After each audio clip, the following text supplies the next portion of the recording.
Je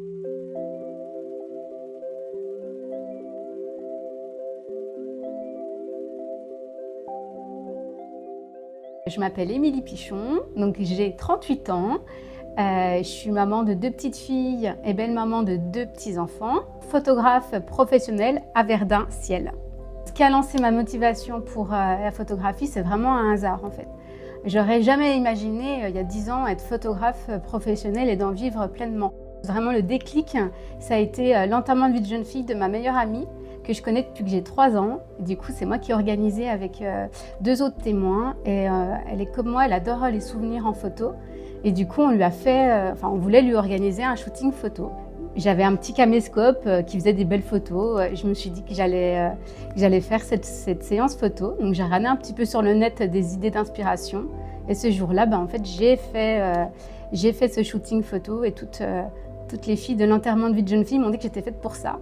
Vu que dans mon ancien travail, ça se passait pas forcément très bien. Quelques mois après, en fait, j'allais avoir mes 30 ans et justement, elle m'a demandé ce que je voulais comme cadeau et j'avais aucune idée. Et du coup, je leur ai dit, écoutez, voilà ce que je veux finalement pour mes 30 ans. Je veux m'offrir mon premier réflexe.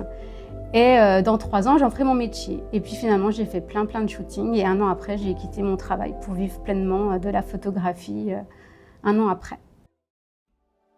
Alors, je suis tombée dedans dans la photo. En fait, je crois que j'ai toujours aimé la photographie. Depuis toute petite, mes premiers appareils photo, c'était avec les Kodak, les appareils photo jetables. Donc déjà en sortie scolaire, moi, j'aimais pas forcément prendre les paysages, j'aimais bien prendre mes copains en photo. Après mon premier appareil photo, c'est marrant, la petite histoire, elle est marrante aussi, c'est que mes parents partaient pas en vacances, mais on faisait toujours plein d'activités l'été. Et on a fait une activité sortie luge d'été. Et vu qu'on partait pas en vacances, on en a vraiment profité jusqu'à la fin de journée, jusqu'à la dernière descente. Et à cette dernière descente, moi je suis descendue des luges d'été, donc je devais avoir 8-9 ans. Et au bout des pistes de luge d'été, il y avait un appareil photo argentique. On a essayé de leur donner cet appareil photo, mais en fait, c'est pas comme à l'époque. Il y avait pas de vigile à la fin, ça allait fermer, donc il y avait personne. Donc, les cabines de caisse étaient fermées, donc du coup, on est reparti avec cet appareil photo. Et ça m'a longtemps même, longtemps perturbée parce que j'ai gardé longtemps cette pellicule sans jamais la développer en me disant que les gens qui avaient fait des photos, avaient sans doute toutes leurs vacances dedans. Et du coup, je me suis toujours dit, c'est quand même dommage, j'aurais bien voulu leur redonner leur appareil photo et aussi cette pellicule. Donc du coup, mon premier appareil photo, ça a été cet appareil photo argentique. Et pareil, ma petite sœur qui a 6 ans de moins que moi, ça a été ma première modèle, sans le savoir. Je lui faisais des petites nattes, je la coiffais, je l'habillais et je la mettais devant le magnolia chez mes parents, devant le rhododendron. C'était mes premiers shootings, voilà. Alors, ce qui me différencie vraiment des autres photographes, c'est ce côté vintage, ce côté je chine beaucoup et ce côté création de mes décors. En fait, mes clients ne seront pas sur un simple décor beige, noir ou des choses déjà imprimées. C'est vraiment cette recherche de décors, donc comme par exemple à Noël.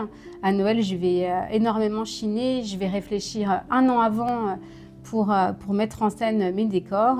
Et comme vous pouvez voir déjà aussi pour mon décor Fête des mamans, en fait, voilà, c'est mon décor livre qui est derrière, c'est moi qui l'ai réalisé. Donc j'ai chiné des livres anciens, j'ai coupé des feuilles, je les ai brûlées pour certaines, je les ai collées. Voilà, j'ai imaginé vraiment cette décoration et pour se faire naturelle, authentique. Et du coup, mes clients ne vont pas seulement être photographiés, ils vont aussi, je veux vraiment que les enfants, par exemple, aient des étoiles dans les yeux, pardon, pas des papillons dans le ventre si on veut, mais des étoiles dans les yeux devant mes décors, ils vont évoluer, bouger. Voilà, c'est vraiment ce côté-là. Et puis j'aime beaucoup parler avec mes clients. J'aime beaucoup aussi faire des photos qui leur ressemblent. Donc je m'enrichis de leur expérience, je leur fais partager la mienne. Ce côté humain qui me différencie aussi peut-être de mes autres consoeurs. Les étapes de la photographie dans mon studio, ça va déjà être en fait après la séance photo. Moi, je fonctionne pas forcément comme mes autres consoeurs. C'est que déjà on s'installe directement dans le canapé et ça c'est un gros plus aussi qui me différencie de mes autres consoeurs, c'est qu'on choisit directement les photos. Je suis OK pour voir mes photos brutes, bien au contraire. Et je trouve que ça finit aussi la séance photo, de voir directement avec mes clients ce qu'on a créé ensemble. Donc on s'installe dans le canapé, Ils choisissent les photos sur mon PC sur Photo Brut, les photos que je vais ensuite retoucher. Avant, par exemple, j'ai toujours ce petit stress de, quand je leur envoyais mes photos, d'envoyer la galerie. Là, j'ai plus ce stress-là parce que du coup, c'est eux qui vont choisir les photos que je vais retoucher. Il n'y a plus d'histoire de... Il y a une photo qui ne va pas forcément leur plaire dans cette galerie et pour moi, je trouve ça même dommage.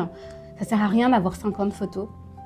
Il vaut mieux avoir 15 bonnes photos et voilà, si on a des petites vergetures sur le ventre, je vais les gommer. Un petit bouton, on a tous un peu de cerne. Les photos réflexes, ça fait des très belles photos, mais justement, on voit tous les détails. Donc un bébé aura forcément un petit peu des rougeurs, des petits boutons, des petits grains sur le nez, des choses qu'on n'a pas forcément envie de voir. Une petite griffure qui s'est griffée le matin même. Donc, on choisit les photos brutes que je vais ensuite retoucher. Donc après, là, c'est l'étape la plus longue de mon métier, celle qui me plaît finalement le moins. S'il faudrait que j'en choisisse une qui me plaît le moins. Mais du coup, voilà. J'ai la chance d'avoir des grands-parents qui étaient agriculteurs, qui avaient aussi une maison de famille, il y avait déjà plusieurs générations dans la maison de famille, donc j'ai déjà chiné voilà, quand mes grands-parents sont décédés, j'ai chiné dans cette maison de famille. Ma maman, en fait, c'est ma maman qui m'a donné plein de choses.